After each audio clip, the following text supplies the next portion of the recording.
নমস্কার বন্ধুরা, শুভ দুপুর। রবিবারের দুপুরের শুভেচ্ছা। এই দেখো, একটু রান্নাবাড়ির ফটো ভিডিও দিচ্ছি। কি রান্না করব বলতে পারো? তোমরা কিভাবে রান্না করো জানিও। তেলটা অনেকটা মনে হচ্ছে, কারণ এই তেলটা অনেকটাই লাগে রাঁধতে গেলে। তেল ছাড়া এই রান্নাটার টেস্ট হয় না।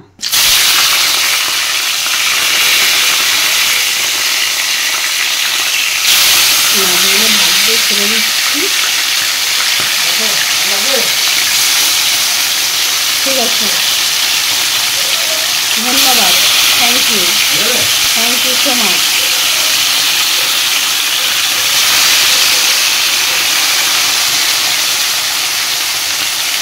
ভাজা বসিয়ে দিয়েছি মাছটা, আর প্রতিদেশকে বললাম থ্যাংক ইউটা।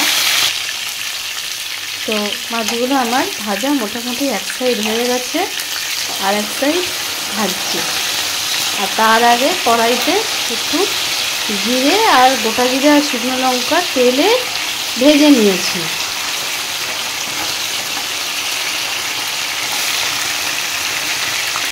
ওই যে ঢেকে রাখা রয়েছে, এটা সেন্টের জন্য।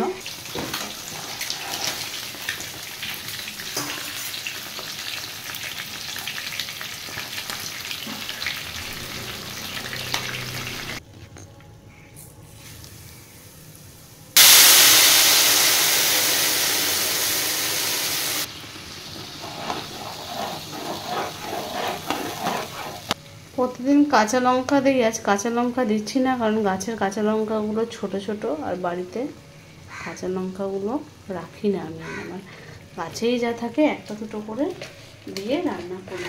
আজকে গাছ পুরো কচি হয়ে গেছে, তাই এমনি যা লঙ্কা ছিল বেটে দিয়েছি, গোটা কাঁচা লঙ্কা দিইনি।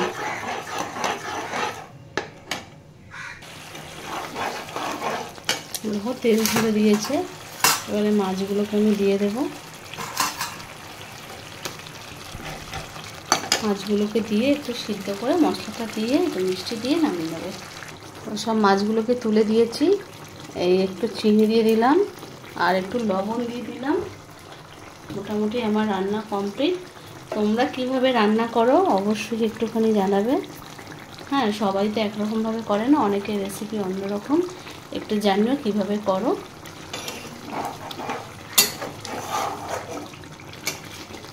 অনেকে মাইক্রো ওভেনে বানায়, কিন্তু আমি মাইক্রো ওভেনে বানাতে পারি না। আসলে ইউটিউব দেখা হয়নি, কীভাবে মাইক্রো ওভেনটা স্টার্ট করে আমার আইডিয়া নেই। আর যে দেখবো সেটাও হয়ে ওঠে না ফোনে, যে কীভাবে ওটার জ্ঞানটা নেব সেটাও নিতে পারি না। তা আমি এভাবে করি, তোমরা কীভাবে জানাও অবশ্যই জানাবে। এই যে আমার মাছ অলরেডি রেডি হয়ে গেছে। এবারে আমি মাছের শেষ পাতে এই মশলাটা